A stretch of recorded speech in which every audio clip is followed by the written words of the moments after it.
Assalamualaikum warahmatullahi wabarakatuh. Perkenalkan, nama saya Anissa Rosalinda, nomor absen 3, kelas 12 MIPA 2, guru pembimbing Pak Toto Supriyanto, SPD.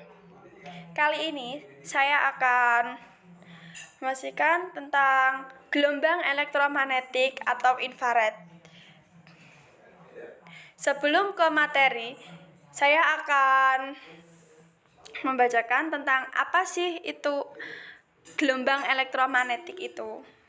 Pengertiannya adalah gelombang elektromagnetik itu ialah gelombang yang dihasilkan dari perubahan medan magnet dan medan listrik secara berurutan dengan arah yang saling tegak lurus. Gelombang elektromagnetik juga dapat merambat meskipun di dalam ruangan yang hampa. Berikutnya adalah sifat-sifat gelombang elektromagnetik. Memiliki kecepatan konstan di ruang hampa yaitu sebesar 3 × 10⁸ ms. Tidak dipengaruhi oleh medan listrik maupun medan magnet karena tidak bermuatan listrik. Termasuk gelombang transversal, energinya bergantung pada besarnya frekuensi. Hal itu didasarkan pada persamaan Planck. Perubahan medan listrik dan medan magnet terjadi pada saat yang bersamaan. Arah medan listrik dan medan magnet saling tegak lurus. Kuat medan listrik dan magnet besarnya berbanding lurus dengan yang lain, yaitu menurut hubungan E/C/B. Gelombang elektromagnetik dapat merambat dalam ruangan hampa.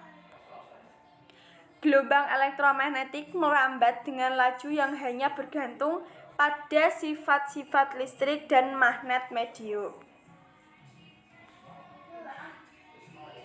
Selanjutnya adalah pengertian dari sinar inframerah atau infrared. Pengertian dari inframerah adalah radiasi elektromagnetik dari panjang gelombang lebih panjang dari cahaya tampak, tetapi lebih pendek dari radiasi gelombang radio. Namanya berarti bawah merah. Merah merupakan warna dari cahaya tampak dengan gelombang terpanjang.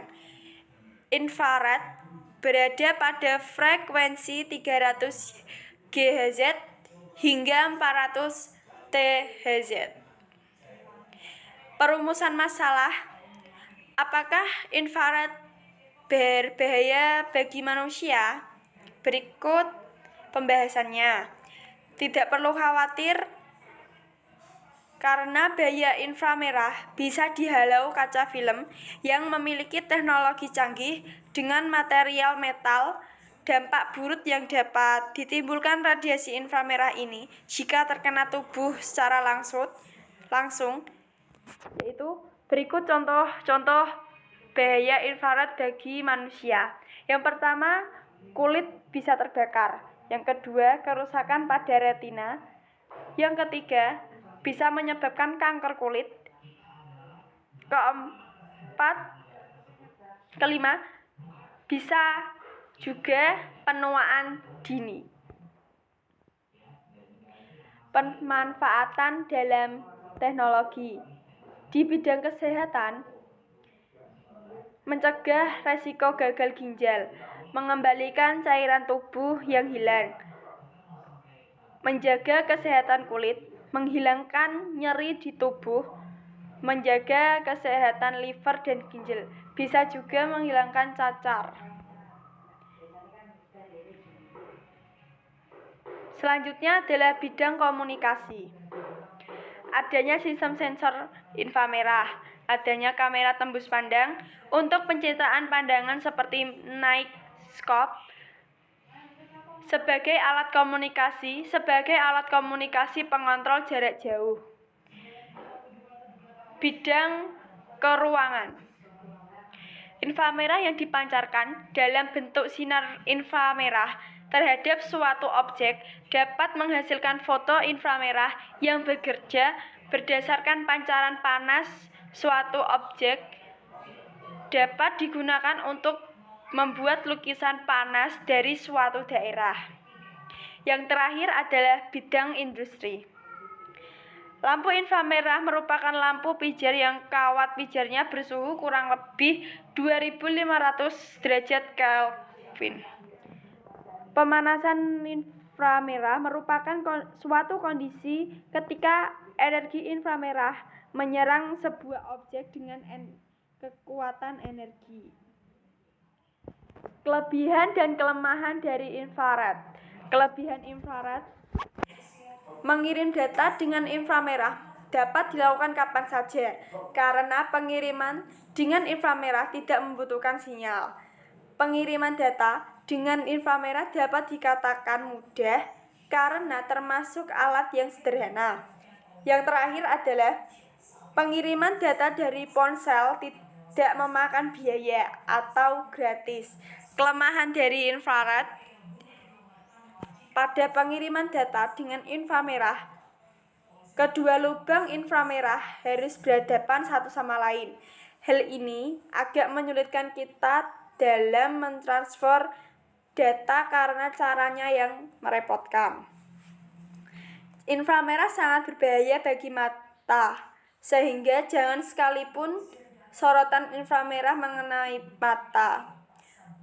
Yang terakhir, pengiriman data dengan inframerah dapat dikatakan lebih lambat dibanding dengan rekannya, Bluetooth. Kesimpulan dari inframerah dan gelombang elektromagnetik. Sinar inframerah adalah radiasi elektromagnetik dari panjang gelombang lebih panjang dari cahaya tampak, tetapi lebih pendek dari radiasi gelombang radio. Yang kedua, sinar inframerah dihasilkan oleh elektron dalam molekul-molekul yang bergetar karena benda dipanaskan. Jadi, setiap benda panas pasti memancarkan sinar infrared. Yang ketiga, radiasi inframerah dapat digunakan dalam remote TV dan pengiriman data melalui Bluetooth. Yang terakhir, energi yang terkandung dalam sinar ini tampil sebagai energi panas dan mempunyai daya untuk menyembuhkan penyakit cacar, encok, dan meningkatkan metabolisme dalam tubuh. Sekian dari presentasi saya tentang infrared. Cukup sekian. Wassalamualaikum warahmatullahi wabarakatuh.